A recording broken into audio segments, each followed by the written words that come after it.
S tou postelní branou zapalou se 5 panenek za mnou a volali.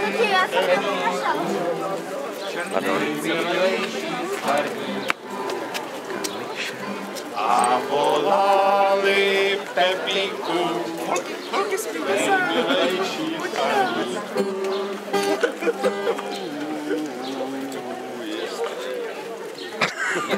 To bylo dobrý.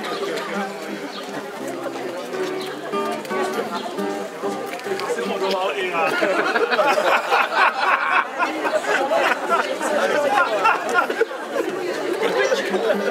Na to nemusím není školu. Blbečku! Nerozumíš kráse. Kráse vnitřní. Hebější. To se nastrojí. Pěknou duši.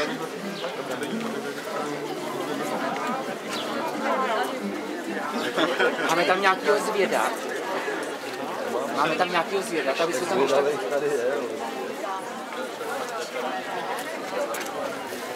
Si tam mohou poslat?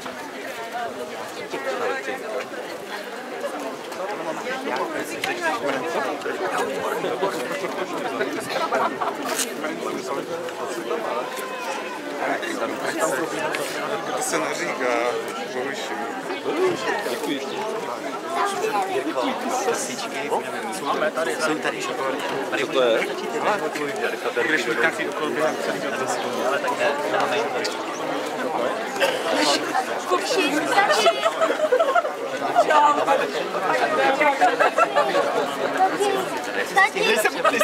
Tati, tam akorát je jenom...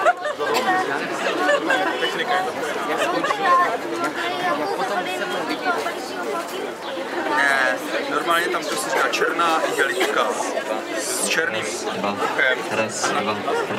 Ne, tak to není. Tam by měl být bílej kapesníček. A nebo víš, kde se podívej, Vojtíku, do mého saka. Do mého saka v tom, v náprsní. Vojtíku!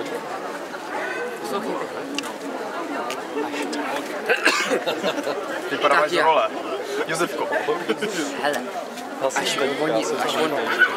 Zdeňka jmenuje. Hořínka. Pavlínka.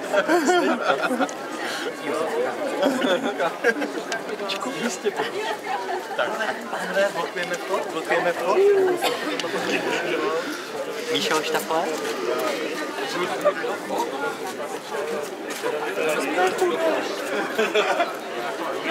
Já vás poprosím jenom o trošku větší.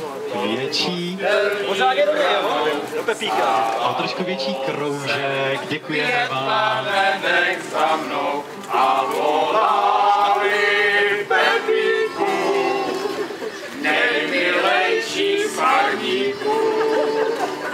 A volali Pepíku, nejmilejší z farníků.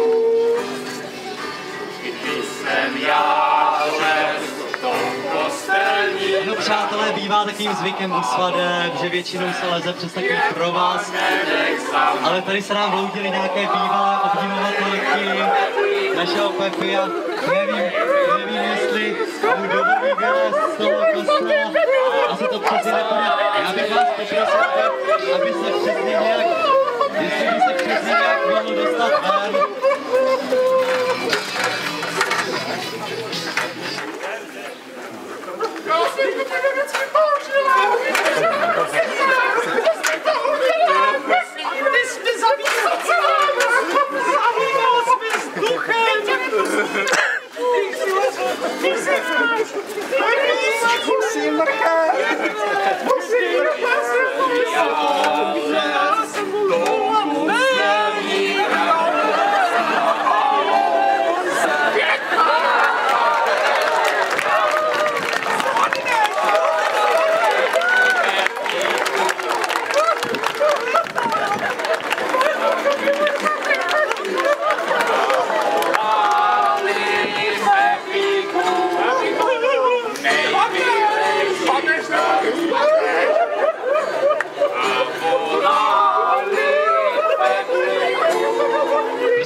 Sylvia. Pamatuješ si na něj? Pamatuješ si na něj? Sì, certo, certo. No to je ta hospoda v Římě, jak jsi tam každý večer posedlával. A ten bar, krásně tam bylo, dobře. No a kde máš tu manželku? Já doufám, že zůstala tam. Pro mě velké překvapení, ale dám si za ňu teda. No.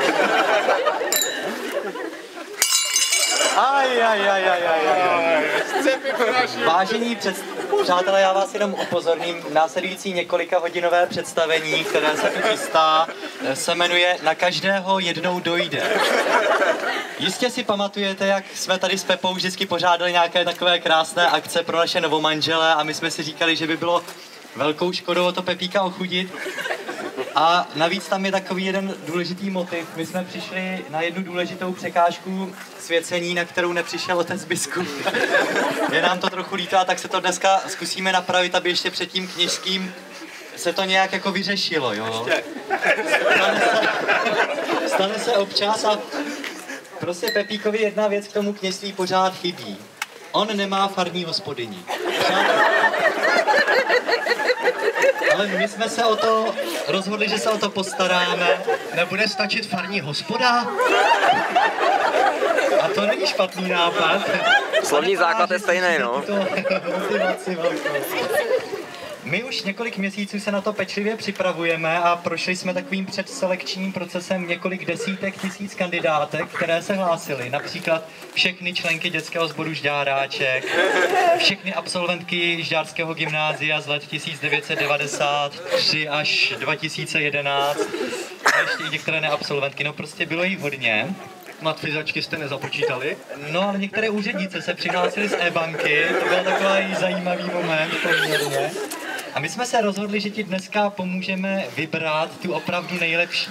Vybrali jsme takové 3 kandidátky, to nejsou.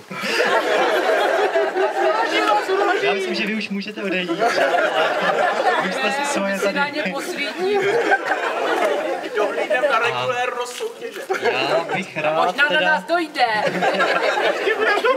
Já bych je rád představil, ale ještě předtím si myslím, že by bylo dobré taky vybrat někoho, kdo je pomůže vybrat, že jo? Oni se o tebe budou muset nějak starat, tady máme ten talíř, který bude potřebovat ty střepy zamíst teda. A tvýma teď nově posvěcenýma rukama to asi by nebylo nejlepší, že jo, takže my vybereme někoho jiného, ale přemýšleli jsme, kdo by nám s tím pomohl. A my jsme říkali, nejlépe někdo, kdo tě dobře zná a dobře ví, co taková starost o tebe jako obnáší.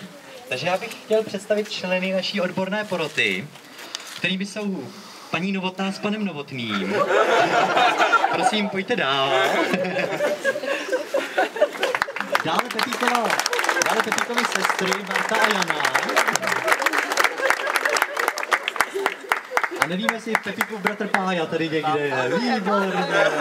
Takže to bude porota, která bude bodovat potom naše kandidátky. A já vám je teda s radostí... Tam bych mikrofon nedával, to už bychom se odsaď nedostali, takže já je radši představím sám. Takže, no, nebo mám něco říkat? Ne, tak.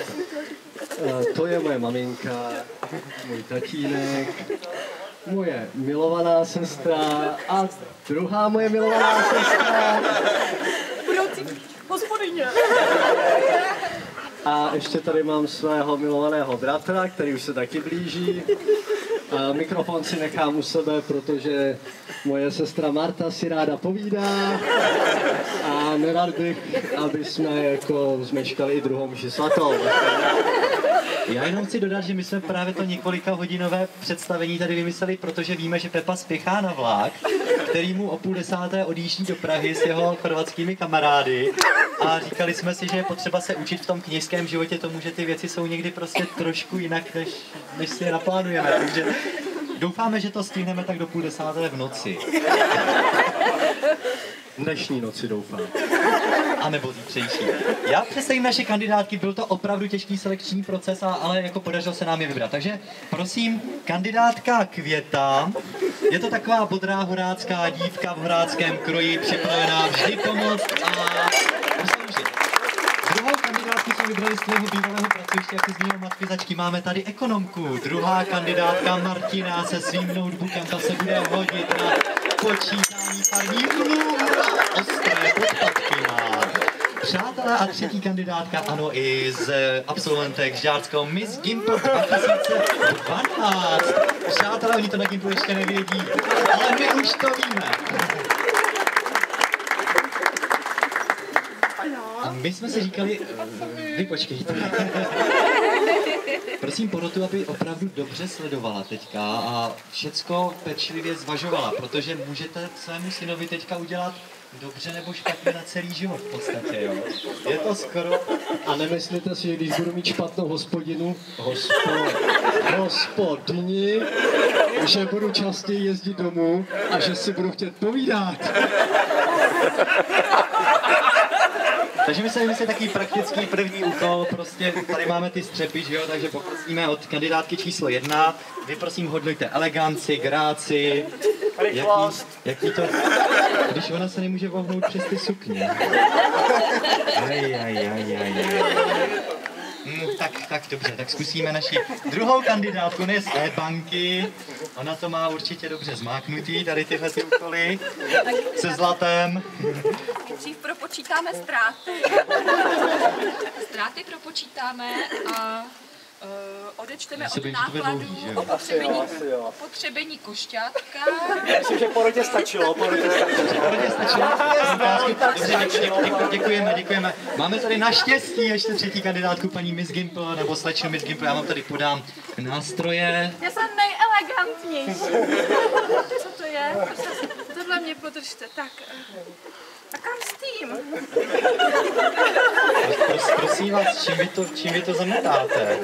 To se na Gimplu takhle zametá běžně? Ono je to ostrý, ale. Já mám nějaký doktor tady. To si vemte, děkujem, jo, stačilo. Já jsem velmi spokojen, že budu moct zůstat sám na faře. Já teda nevím, tak... Potlesk.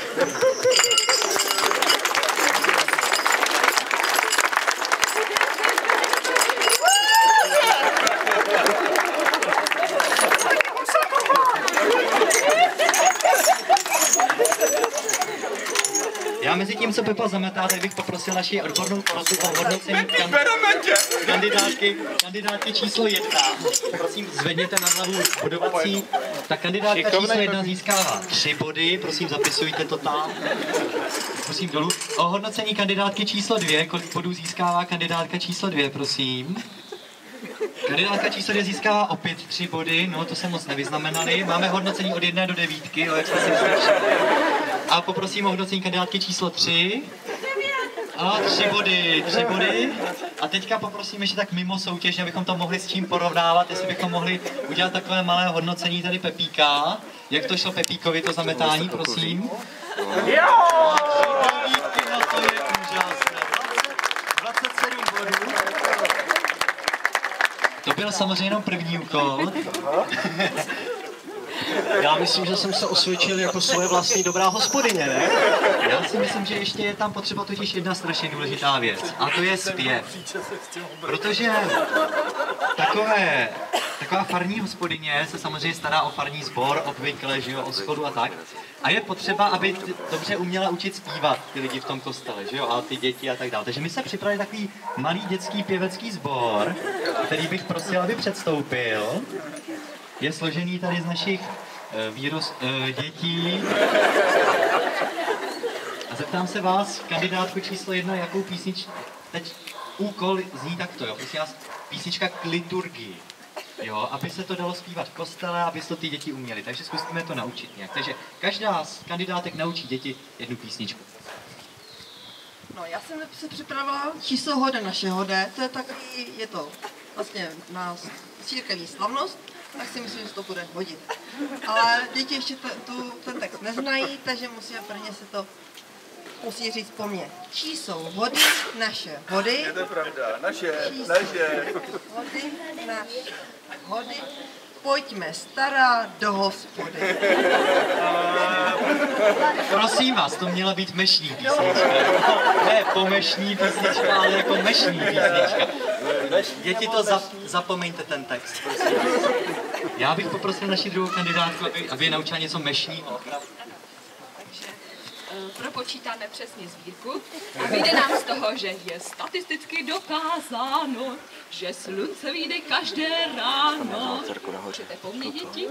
Je statisticky dokázáno, že slunce vyjde každé ráno. Výborně. To je sice známý teologický tak, ale já myslím, že by se to taky k tomu obětování moc nehodilo. Děkujem, najděte si seznam mešních písní 512, 513 a tak dále, jo? Tak zkusíme naši třetí kandidátku.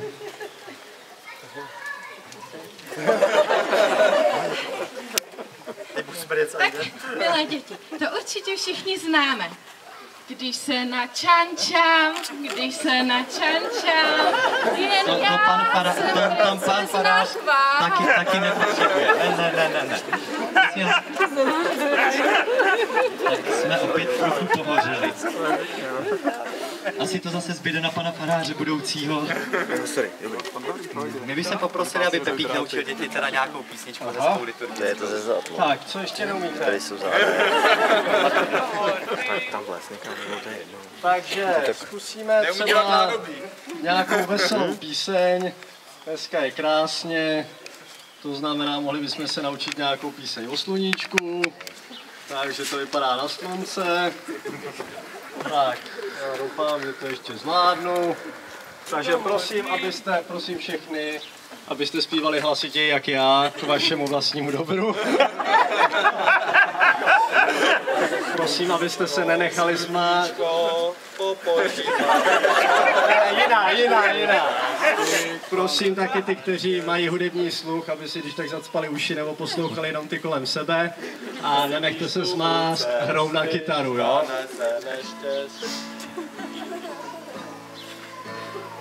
Nečekej na svůj den, na svůj velký čin, každá chvíle se ti nabízí. Lásku Krista přinášej všem bratrům, sestrám svým, slunce ať svítí, kde jsi ty. Slunce ať svítí, kde jsi ty. Slunce ať svítí, kde jsi ty. A to září celou zemi, všechno zlé a dobré změní. Slunce ať svítí, kde jsi ty. Já bych ho poslal jako misionáře do Afriky.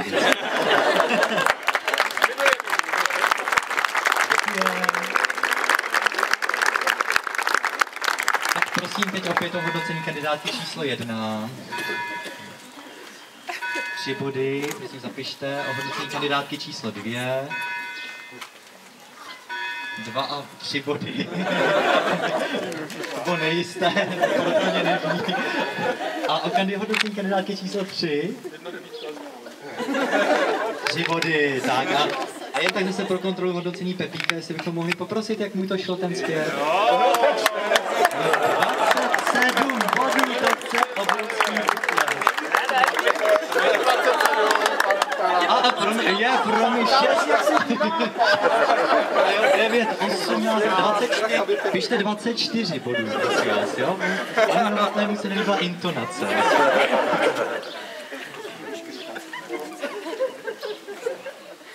Taková farní hospodyně samozřejmě musí zajistit nejen takový ten běh domácnosti, běh oslavy liturgie, ale i takovou tu praktickou stránku, aby ta farnost jakoby neskrachovala.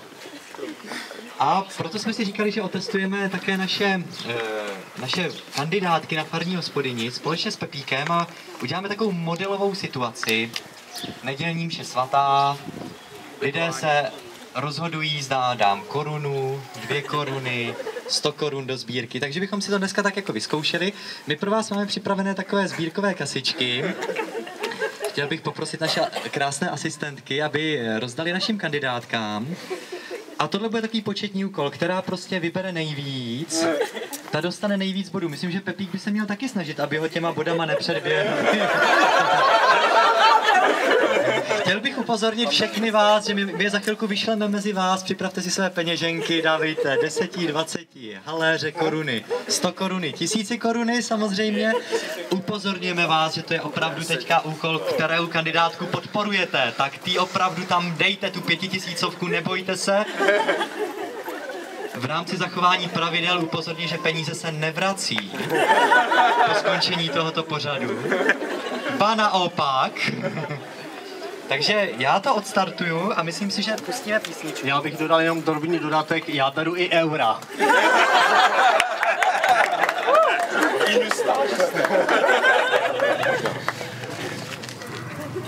Tak a já ještě... Já si budu povídat s tebou. A po dobu trvání písničky trvá tento soutěžní úkol. A prosím vás, snažte se, snažte se.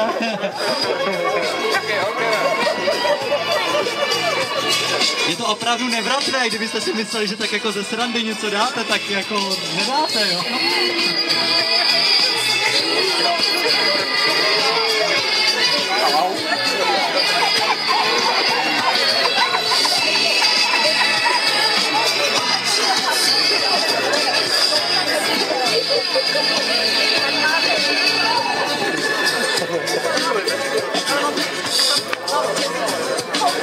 Je to dlouhá písnička, nebojte se.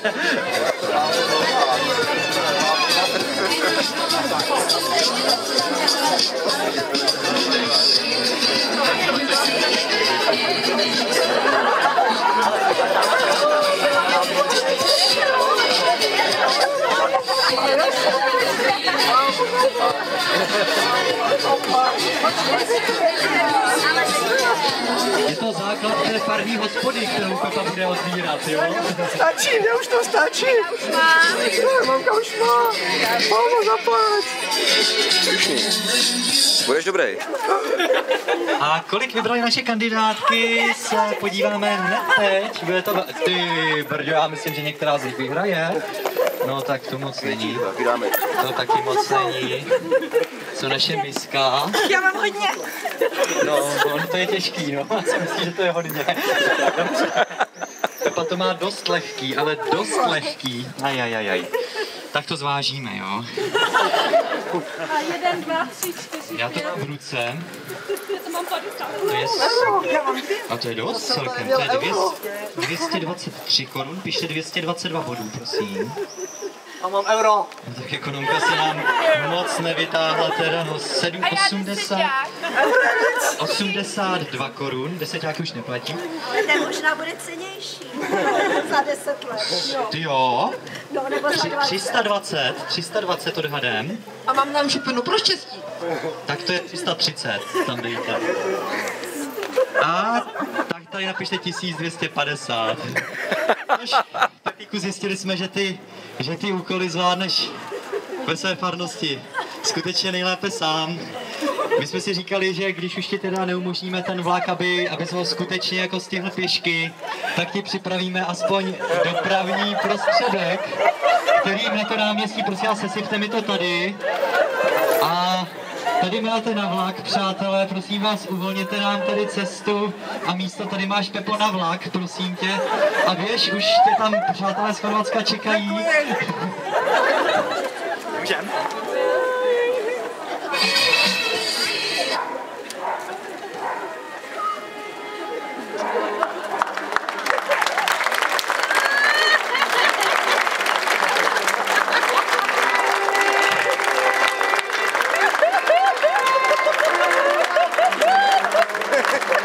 A za zvuku vatikánských fanfár odjíždí a loučí se na nádraží do Prahy svým Pepamobilem náš farník Pepo. Ahoj!